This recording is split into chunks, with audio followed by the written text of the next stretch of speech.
ఉన్న బంగారాన్ని విడిపించి ఆ రోజు ఆన్లైన్ రేటుకే మేము కొంటాం. Sharma gold company.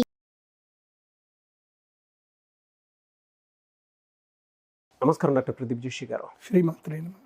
అర్లీ మార్నింగ్కి చాలామంది ఇంపార్టెన్స్ ఇస్తూ ఉంటారు. అంటే పలానా టైంలో కనుక చేస్తే 3 నుంచి 5 బిట్వీన్లో ఉండేటువంటి టైంని క్యాలిక్యులేట్ చేసి మరీ చెప్తూ ఉంటారు. అంటే ఏది అనుకున్నా సరే ఆ టైం నుంచి కనుక స్టార్ట్ చేస్తే ఖచ్చితంగా మినిమం రిజల్ట్స్ వస్తారు అని. ఈవెన్ కొన్ని బుక్స్ కూడా వాటికి సంబంధించినటువంటి థీరీస్ రాయటం జరిగింది.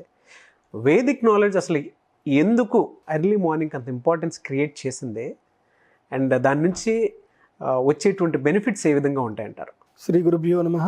శ్రీమాత్రే నమః. ప్రాతరింద్రం ప్రాతరగ్నిం ప్రాతసూర్యమవామహే అని శాస్త్రం చెప్తుంది. ఉషోదయ కాలము బ్రాహ్మీ ముహూర్తం అని శాస్త్రాలు చెప్తాయి. ఇవి కాకుండా నేను వెరీ సింపుల్ వేలో చెప్తాను మీకు. ఎందుకోసం అంటే మామూలు వ్యక్తులకు కూడా అర్థమయ్యేటట్టు చెప్పగలిగితేనే బాగుంటుంది. బట్ ఒక టైం మాత్రం పర్టికులర్ మెన్షన్ చేయండి, ఆ టైం ఏంటి అనేది. చెప్తాను. మనము మహావతార్ బాబాజీ గారి వీడియో చేసాం, వైరల్ అయింది, చాలామంది వెళ్ళిపోయింది. చాలామంది నేను చెప్పిన మెడిటేషన్ టెక్నిక్ ఫాలో అయ్యారు. ఇప్పుడు ఎవరెవరైతే పర్ఫెక్ట్గా చేశారో అందరు కూడా రిజల్ట్ పొందారు. మహావతార్ బాబాజీ గారు వాళ్ళందరినీ కూడా మాట్లాడిచ్చారు. చాలామందికి స్పర్శ జ్ఞానం కూడా కలిగిందని అన్నారు. వాళ్ళందరికీ వాళ్ళ జీవితంలో కావాల్సినవన్నీ కూడా జరిగిపోయాయి మంచిగా. Everyone happy. కింద కామెంట్ బాక్స్లో కూడా మా విష్ ఫుల్ఫిల్ అయింది అని చెప్పారు. నేను అందుకోసం ఏం చెప్తున్నానంటే, ప్రతి ఒక్క రోజు ఒక రోజు ఉంటుంది. ఈ రోజులో కూడా సాత్విక, రాజసిక, తామసిక అని 3 నేచర్లు ఉంటాయి. ఒక రోజులో 3 డివైడ్స్ ఉంటాయి. ఓకే. సత్వగుణం ఏదైతే ఉంటుందో, సత్వగుణం అని అంటే యూనివర్సల్ ఎనర్జీ, ఎర్త్కి ఇచ్చేది. ఈ భూమికి ఎనర్జీ అనేటువంటిది వస్తుంది. ఏం ఎనర్జీ అని అంటే కాస్మిక్ ఎనర్జీ, అద్భుతమైనటువంటి పాజిటివ్ కాస్మిక్ ఎనర్జీ. అది ఏంటంటే కనుక మెమొరీ గ్లాండ్స్ని స్టిమ్యులేట్ చేస్తుంది. మన బ్రెయిన్లో కొన్ని రిసెప్టార్స్ ఉంటాయి. ఒక్కొక్క రిసెప్టార్ ఒక్కొక్క టైంకి పనిచేస్తుంది. మన శరీరంలో కూడా ఒక బయోలాజికల్ క్లాక్ ఉంటుంది. ఆ బయోలాజికల్ క్లాక్ ఒక్కొక్క టైంకి అది రియాక్ట్ అవుతూ ఉంటుంది. సింపుల్ చెప్పాలి అని అంటే, మనం ఒక పుష్పాల యొక్క చెట్టు చూద్దాం. పుష్పాలు చెట్టు చూద్దాం. చెట్టు ఎప్పుడు పడితే అప్పుడు పుష్పం వికసిస్తుందా? ఒక పర్టికులర్ టైంకి పుష్పం వికసిస్తుందా? టైం అండి, సీజన్. పర్టికులర్ టైంకి, సీజన్ని బట్టి. అదే డైలీ పువ్వులు వచ్చే చెట్టు ఉంది, అది రాత్రిపూట వికసిస్తుందా, పొద్దున పూట వికసిస్తుందా? రాత్రిపూట వికసిస్తుంది. పువ్వులు ఎప్పుడు రాత్రి వికసిస్తాయి. అందుకోసం తెల్లారులేవుగానే పూలు కోసుకోవడానికి వెళ్తాం. మనం సాయంత్రం పూలు కోసుకోవడానికి వెళ్తామా? వెళ్ళం కదా. తెల్లారిన తర్వాత పూలు కోసుకోవడానికి వెళ్తాం. సో రాత్రి ఏంటంటే వికాసమునకు సూచన, బుద్ధి వికాసమునకు సూచన. అందుకోసం రాత్రి పడుకోమంటారు, తెల్లవారుజామున లేవమంటారు. ది లీన్ దేర్ లైఫ్ అనమాట. ఎవడైతే రాత్రి మెలుకు ఉంటాడో వాడు మేధావి అవుతాడేమో, but the lean their life. వాడు మేధావైనా వాడి జీవితాన్ని వాడు మొత్తం నాశనం చేసుకుంటాడు. వాడు ఇక్కడ గొప్ప సక్సెస్వంత్ కాడు. వాడికి వ్యసనం ఒకటి అలవాటు పడిపోతుంది. కంపల్సరీ ఒక వ్యసనంలో ఉంటారు వాళ్ళు. ఎగ్జాక్ట్లీ, అడిక్షన్ ఉంటుంది. అంటే అదొక మెచ్యూర్ లైఫ్ కాదు అని నేను అంటాను. నువ్వు ఎంత మేధావి అయితే ఏం ప్రయోజనం? నీ లైఫ్ స్టైల్ ఒక సరిగ్గా లేకుండా నువ్వు ఒక దీనికి అడిక్ట్ అయిపోయి ఒక సిస్టమేటిక్గా లేకపోతే అదొక జీవితం కాదు అని ఒకటి అనిపిస్తూ ఉంటుంది. బట్ ఎనియో ఈ కలికాలం కాబట్టి డబ్బులు ఉంటే చాలు, వాళ్ళు గొప్పవాళ్ళు అయినట్టే, మేధావులు అయినట్టే, డబ్బులు ఉంటే చాలు.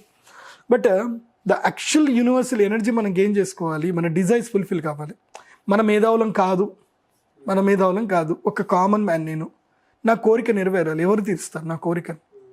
ద యూనివర్సల్ ఎనర్జీ కదా, భగవంతుడే కదా. సో వెరీ సింపుల్ వేలో మన కోరికలు నెరవేర్చుకోవడానికి, మన యొక్క శక్తిని ఇంప్రూవ్ చేసుకోవడానికి, మనమంటే ఏందో తెలుసుకోవడానికి, మన యొక్క ఆరాని ప్యూర్ చేసుకోవడానికి, మన కర్మను పరిశుద్ధం చేసుకోవడానికి ఒక ప్రాపర్ టైం ఉంటుంది యూనివర్సల్లో. అదేంటంటే కనుక ఎర్లీ మార్నింగు 3:15 నుంచి 3:15 నుంచి తీసుకొని 5:15 వరకు, ఈ 2 గంటల సమయం. ఓకే, 5 గంటలు కూడా కాదు, ఆల్మోస్ట్ 4:30 వరకు క్లోజ్ అది time. 3:30 to 4:30 it's valid time. అది 48 minutes బ్రాహ్మీ ముహూర్తం అంటారు. అది చాలా వ్యాలిడ్ టైం. అది 3 గంటలకే లేచి నువ్వు ఏం చేయొద్దు. సింపుల్ చెప్తున్నాను దీనికి. ఒక మహావతార్ బాబాజీ గారిది ఫోటో మీరు ప్రింట్అవుట్ తీసుకోండి. లేదు మీకు శివుడు అంటే ఇష్టం, శివుడిది ఒకటి ఫోటో ప్రింట్అవుట్ తీసుకోండి. విష్ణు అంటే ఇష్టం, అదిగో నాగరాజు వెనకాల కృష్ణ పరమాత్ముడు ఉన్నాడు, ఆ కృష్ణ పరమాత్ముడు ఫోటో ప్రింట్ తీసుకోండి. మీకు ఏ దేవుడు ఇష్టమైతే ఆ దేవుడు. ఓకే, మీకు జీసస్ ఇష్టం అయితే మీ జీసస్ అని తీసుకోండి. దాంట్లో నేను వద్దని కూడా చెప్పాను. మీకు అల్లా ఇష్టం అయితే మీ అల్లాని తీసుకోండి. నాకు వద్దని దాన్ని మనకేం లేదు. ఎందుకోసం అంటే పతంజలి ఏం చెప్తాడు అంటే తత్రస్థితౌ ఏకతత్వాభ్యాస అంటాడు. నువ్వు ఈ ఒక పుష్పము ఒక తీసుకొని ఒక పువ్వు మీద కూడా నీ దృష్టిని కేంద్రీకరించినా ఇది దేవుడు అయిపోతుంది. నువ్వు ఒక రాయిని తీసుకొని ముందు పెట్టుకొని నువ్వు దాంట్లో నువ్వు భగవంతుని కేంద్రీకరించుకున్నా ఆ రాయి దేవుడు అయిపోతుంది. గుర్తుపెట్టుకో.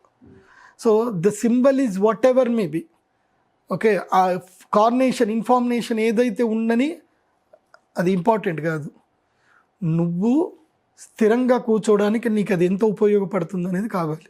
ఎస్, నీకు దేని మీద ఎక్కువగా నమ్మకం ఉంది? ఇప్పుడు ఉదాహరణకి నేను చిన్నప్పటి నుంచి నాగరాజును చూస్తూ పెరుగుతున్నాను.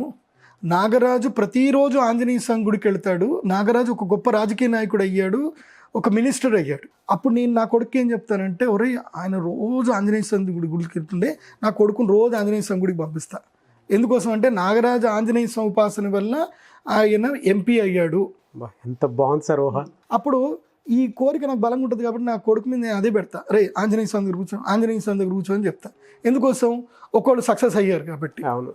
అట్లా నీ జీవితంలో నీకు ఎవరో ఒకళ్ళు కనబడే ఉంటారు. అట్లా పలానా ఒక దేవుణ్ణి కొలుస్తాను, పలానా వెంకటేశ్వర స్వామి దగ్గరికి వెళ్తాను, పలానా కనకదుర్గ అమ్మవారి గుడికి వెళ్తాను, పలానా కొండగట్ట ఆంజనేయ స్వామి దగ్గరికి వెళ్తాను, సక్సెస్ అయినట్టు కొంతమంది కనిపించారు. నీకు ఆ కోరిక బలంగా ఉంది. అప్పుడు నీ యొక్క శక్తి దాని మీద కేంద్రీకృతం అవుతుంది. అప్పుడు నువ్వేం చేయాలి అంటే తెల్లవారుజామున లేచి ఒక ఫోటో పెట్టుకో. నీకు ఈ ఫోటోలు గిట్టలు ఏం అక్కర్లేదు, వద్దు, నాకు ఎవరు నమ్మకం లేదు అని అన్నావు అనుకో, అప్పుడు ఏం చేయపన్నా దీపం తప్పకుండా వెలిగించాలి. ఓకే. నేను నా జీవితంలో నేను సక్సెస్ సాధించినందుకు చెప్తున్నాను. నేను ఇంత అనర్గంగా మాట్లాడడానికి కారణం ఏందో నేను సక్సెస్ అయ్యే మీకు చెప్తున్నాను, వినండి. మహావతార్ బాబాజీ గారి ఫోటో పెట్టుకోండి, దాని ముందు ఒక దీపం వెలిగించండి. ఆ దీపం ఎట్లా అంటే మధ్యలో దీపం ఉండాలి, అది ఇలా వెలుగుతూ ఉండాలి. మీరు కూర్చున్న ప్రదేశానికి ఆ దీపం కరెక్ట్గా మీకు కంటికి ఐబ్రో స్థానం దగ్గర ఉండాలి. చీకటి ఉంటుంది, ఎట్టి పరిస్థితుల్లో చీకటి ఉంటుంది, లైట్ ఏం వేసుకోకండి. చీకటి, ఆ చీకటి యొక్క వెలుగుల్లో, ఆ యొక్క దీప వెలుగుల్లో మహావతార్ బాబాజీ గారి ముఖం కనపడాలి, అంతే, ఇంకేం ఉండకూడదు. అలా కళ్ళతో చూస్తూ చూస్తూ చూస్తూ చూస్తూ కళ్ళు మూసుకోండి, అంతే. 48 నిమిషాలు కళ్ళు మూసుకోండి. మీ ఉచ్ఛ్వాస నిశ్వాస స్థితి మీద మాత్రమే మీరు ధ్యానం కేంద్రీకరించండి. అంటే ఊపిరి తీసుకుంటున్నాం, ఊపిరి వదులుతున్నాం, ఇంకేం వద్దు. అట్ ద బిగినింగ్ స్టేజ్లో మీకు మీ యొక్క కోరికలు, మీ బాధలు, మీరు ప్రేమించినటువంటి వారు, మీరు ఎవరి నుంచి దూరం అయ్యారో వారు, ఇవన్నీ ఒకటి ఒకటి ఒకటి గుర్తుకొస్తాయి. ఆ తర్వాత మీరు ఎవరిని ద్వేషిస్తున్నారు వాళ్ళు మీ కళ్ళకు వస్తారు. ఇలా మీ జీవితంలో జరిగిన ప్రతి సంఘటన మీకు సినిమాలాగా కనిపిస్తుంది. ఎప్పటి వరకు? అప్ టు ప్రాక్టీసింగ్ 15 అవర్స్ వరకు కనిపిస్తుంది. 15 గంటల సమయం తర్వాత నీ బ్రెయిన్కి ఇంకా నీకు మైండ్లోకి స్క్రీన్ మీద తీసుకురావడానికి రీల్ ఉండదు, ఇంకా రీల్ అయిపోతుంది. సో ఈ ప్రాసెస్లో మీరు వెళ్ళిపోతున్నప్పుడు ఏంటంటే, అంటే నీ బ్రెయిన్లో ఏంటంటే మెమొరీ అనేది ఏదైతే ఉందో, ఏది ఇంపార్టెంట్ కాదు అనేది నీ ముందు పెడుతుంది. ముందు పెట్టినప్పుడు నువ్వు దాన్ని పట్టించుకోలేదు అనుకో, దాన్ని ఎరేజ్ చేసేస్తుంది. క్రమేపీ అన్నీ కూడా థాట్స్ అన్నీ కూడా ఎరేజ్ అయిపోతాయి. అవును. అప్పుడు బ్లాంక్ అవుతుంది. అప్పుడు నీకు బ్లిస్ఫుల్నెస్ స్టార్ట్ అయిపోతుంది. శూన్యానికి ఉండేటువంటి శక్తి అదే. అది ఆ బ్లిస్ఫుల్ స్టేటస్ నువ్వు ఎప్పుడైతే రీచ్ అయిపోతావో అప్పుడు నీకు ఏడుపు, బాధ, కోపము, ద్వేషము ఇవేవి ఉండవు. ఇంకా మైండ్ కామ్ అయిపోతుంది. కానీ నువ్వు ఇదే ప్రాక్టీస్ని కంటిన్యూ 108 అవర్స్కి ప్రాక్టీస్ కంటిన్యూ చేయాలి. Daily 1 hour, 108 days continue practice. ఎంత కష్టమైనా సరే ఎర్లీ మార్నింగ్ ఈ టైం మాత్రం కూర్చోవాలి, అంతే. అది నువ్వు ఎక్కడికి వెళుతున్నా సరే కూర్చోవాలి. ఎర్లీ మార్నింగ్ లేవాలి, నీ రూమ్లో నీ బెడ్ పక్కనే స్నానం చేయాలి, ఓ పంచ కట్టుకోవాలి, మహావతార్ బాబాజీ ఫోటో పెట్టుకోవాలి, దీపం తీయాలి, వెలిగించాలి, కూర్చోవాలి, అంతే. ఇవి ఏవి కూడా లేదు అన్నా సరే పర్వాలేదు, కానీ కళ్ళు మూసుకొని అయితే నువ్వు లేచి కూర్చోవాలి. కానీ 3 గంటలకు లేవాలంటే నువ్వు 8 గంటలకే పడుకోవాలి బాబు. నువ్వు ఏ 12 గంటలకు పడుకో నేను 3 గంటలకు లేస్తాను అని అంటే వ్యాలిడ్ పాయింట్. నువ్వు ఏ 12 గంటలకు పడుకొని 11 గంటల దాకా నెట్ఫ్లిక్స్లో సినిమాలు చూసి అని పడుకొని 3 గంటలకు వాళ్ళు గురువు కళ్ళు మొత్తం దూడ్చుకొని కూర్చుంటే అప్పుడు ఆవలింత వస్తుంది. నీ మెడిటేషన్లో నీకు ఆవలింత వచ్చింది అని అంటే నువ్వు మెడిటేషన్ ఆపేసిపోయి పడుకో, ది బెస్ట్ వే అది. ఎందుకోసం అంటే బలవంతంగా నిద్రను ఆపి కూడా నువ్వు మెడిటేషన్ చేసినా అది నీకు మంచిది కాదు. ప్రాపర్ 8 అవర్స్ పడుకున్నాక నిన్నుగా నీ శరీరం లేపాలి. ఇంకా నువ్వు పడుకుంటే నీ ఒళ్ళంతా కంపరం పుడుతుంది. ఎందుకోసం అంటే 9 గంటల తర్వాత ఎక్కువ పడుకోబుద్ది కాదు. సో ప్రాపర్గా 8 గంటల నిద్ర తర్వాత లేవండి, అది రిలాక్సింగ్గా ఉంటుంది. పడుకునే ముందు ఒక 100 సార్లు పడుకునే ముందు 8 గంటలకు పడుకోవాలి. 8 గంటలకు పడుకునే ముందు ఏం చేయాలంటే కళ్ళు మూసుకొని అని ఒక 100 మార్లు ఫుల్ ఇన్హేల్ తీసుకొని ఎగ్జేల్ తీసుకొని పడుకోండి. మంచి నిద్ర పడుతుంది, మంచి నిద్ర పడుతుంది. ఇంకా ఏ థాట్ ప్రాసెస్ ఏమి ఉండకూడదు. ముఖ్యంగా పడుకునే ముందు ఫోన్ ఇట్లా పెట్టుకొని చూస్తూ చూస్తూ పడుకున్నారనుకోండి, అది నిద్ర పట్టదు. ఇంకా నీ కళ్ళు పాడైపోతాయి, నిద్ర కూడా పట్టదు. ఎస్. సో పడుకునే ముందు వీలైతే చక్కగా స్నానం చేయండి.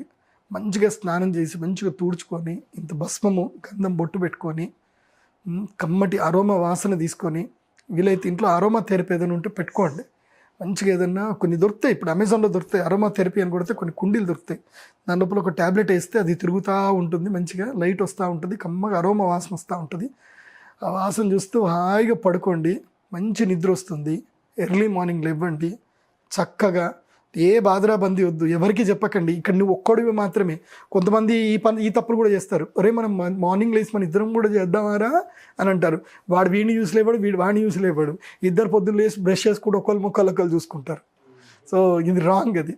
ఇది నీతో నువ్వు చేసే ప్రయాణం. తెల్లవారుజామున బ్రాహ్మీ ముహూర్తంలో చేసేటువంటి యోగా ధ్యానం ఏదైతే ఉందో ఇది నీతో నువ్వు చేసే ప్రయాణం, నీకోసం నువ్వు చేసే ప్రయాణం. ఇంకో విషయం చెప్పాలా, 108 అవర్స్ ఎవరైనా సరే సక్సెస్ఫుల్గా కంప్లీట్ చేస్తే యూనివర్సల్ ఎనర్జీ ఏదైతే ఉందో, అంటే యూనివర్సల్ మొత్తం అన్నింటిని నడిపించే ఒక ఎనర్జీ ఉంటుంది. ఆ ఎనర్జీ ఏం చేస్తుందంటే నీకు రిజిస్ట్రేషన్ ఇస్తుంది. ఎస్. నువ్వు రిజిస్టర్ అయిపోతావు, ఇంకా యూనివర్సల్ ఎనర్జీలో రిజిస్టర్ అయిపోతావు.